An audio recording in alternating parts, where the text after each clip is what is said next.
Hello everyone and welcome back to the channel. Today I'm gonna have some discussion about ToP and it's gonna be in two parts. First of all, art boost versus not art boost, how much of an impact it's gonna have, and secondly we're gonna talk about this season specifically and why the 1KCC is not possible without any summons and how does it work. And there is a pattern to it, so we're gonna go more in depth later on. But let's start with the art boost and how much of an impact it has. So what I did is I run a non-art boosted team during the gameplay video last week, and I've put an equivalent to it with art boost, which is gonna be this video. I will show you the gameplay, but it's the exact same targeting and positioning. Nothing is different. It's just the character are gonna be art boosted. I also have the same boost, same color. We're gonna use only tier 2 character. The tier 1 exception is gonna be the trunks that was given for free, and the boots is gonna be the same, the color the same, the positioning the same. We're gonna see the difference in point, and as you can see here, we got almost 500k increase. Now it's not gonna be 500k every single season. The season is gonna be special, let's say, because we have the trunks that has 35% boost. I don't have a full tier 2 team.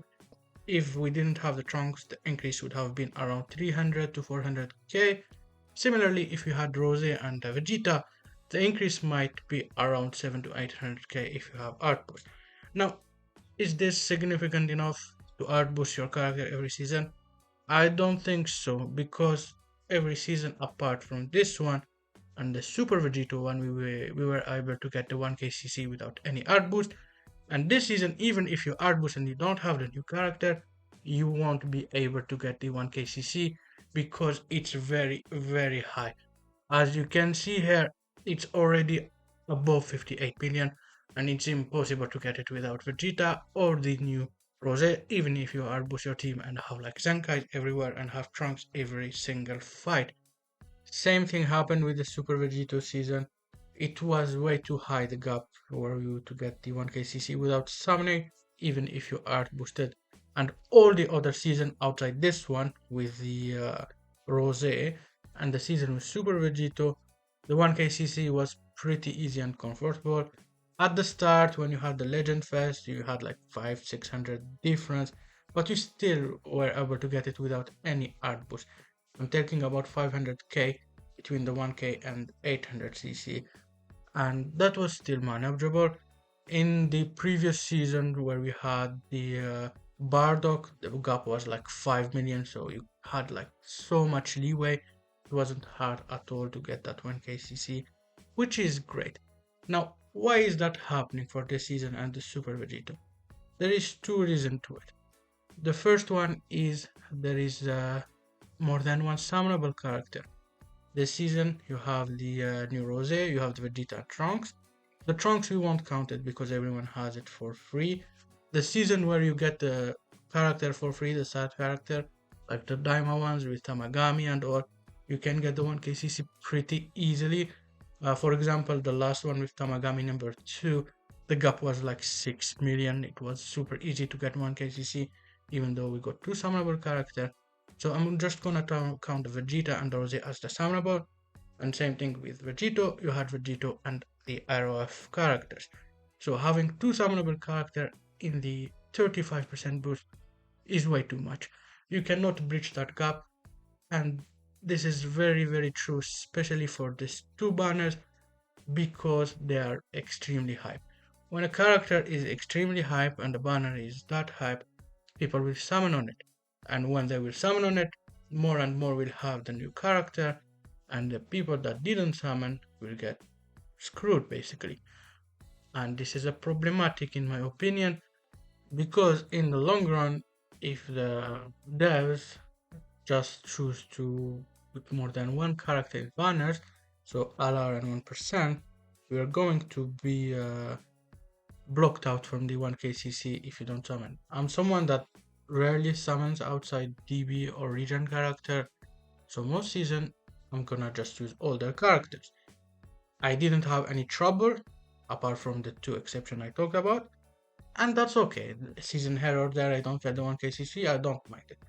But let's say we go to anniversary and you have two banners with two other character part 1 and two 1% sparking. What's gonna happen? Are we gonna get the 1k CC? I doubt it if you don't summon. But are we gonna get relegated to B League? That's gonna be probably on the table if you have 4 new summonable character, everyone summon on Ani, and you don't summon.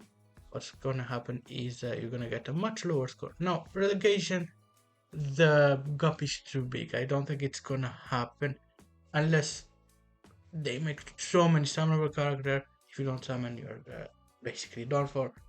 But I don't think it's gonna happen that way. And they were like pretty generous this year with the 1%. They always gave us 1% characters as a free gift. Like you get them to 0-star for Tamagamis, 4-star for Trunks. So 800 CC was almost guaranteed almost every season, or every season to be fair. And there shouldn't be trouble. But honestly, I don't like it too much, this pattern. And ultimately, you're gonna just start frustrating part of your player base. Every season, you needing to summon for the new units who got to 1kcc would be a big problem. We didn't get to that point. It's just been 2 seasons, so it's not time to ring the alarm. But nonetheless, I hate the system of boosted tiers with new summonable character having a huge advantage. I think it's not great. Even if it's a gacha game, I understand they want to make money, but you are just like limiting people from having 200 extra CC is not big in the grand scheme. And even though, let's say you didn't put a new summonable character in the boosts, you still have the same amount of people that will get the 1k CC because it's based on percentages. Now, would people summon for ToP to get it? I don't think so. I don't think this is gaining them any money, because you think about it, are you gonna put like 1000 CC gamble just to get a new character for ToP and get an extra 200? I don't think anyone is doing that. Maybe the only ones that are summoning for ToP are like 10 people to get to rank 1, and for that you need 14 star or at least red 3 or higher. Anyway, this is my opinions in all of that. What do you think about it? For me, the fix is pretty simple. You just remove the extra 35% boost for the new character, you put them 15% like tier 2, and you give them extra stats, like you give them extra HP, extra kill recovery and so on. So they are stronger in battle, but they will not get directly boosted in terms of points. This way, you will have some skill involved, so people, even if they didn't summon, they might be able to get the top cut title, for example, and you will frustrate people less, and you still can get higher rank like top 1k without the new characters. And obviously, the new characters will get some extra stat boosts. And I think stat boosts is pretty important for new characters, because some will have them at 5-star, for example. If they get them at 5-star, they will not be as usable as an older Zenkai, so give them some extra stat to help them that season, and you still have an extra advantage over older unit. Let me know what you think in the comment. Is it good for you that the tier 1 is biased toward the newer character, and maybe you are a new player and you summon on every banner, so you don't mind it, and there's a lot of hype character, so you will always get them? Or maybe you prefer seasons like the Bardock one, where it's just a bunch of old character. Even if you don't have Bardock, you can get the 1kcc with a pretty low score. The leeway was like 5 million between 800 to 1000 cc, so it was super comfortable. For me, I prefer the latter one. And this is it for today's video. I hope you enjoyed. If you want the guide on how to target and all for this season, it's gonna be in the description. I just wanted to discuss everything in here. It's not really a guide video. Have a good one, and goodbye.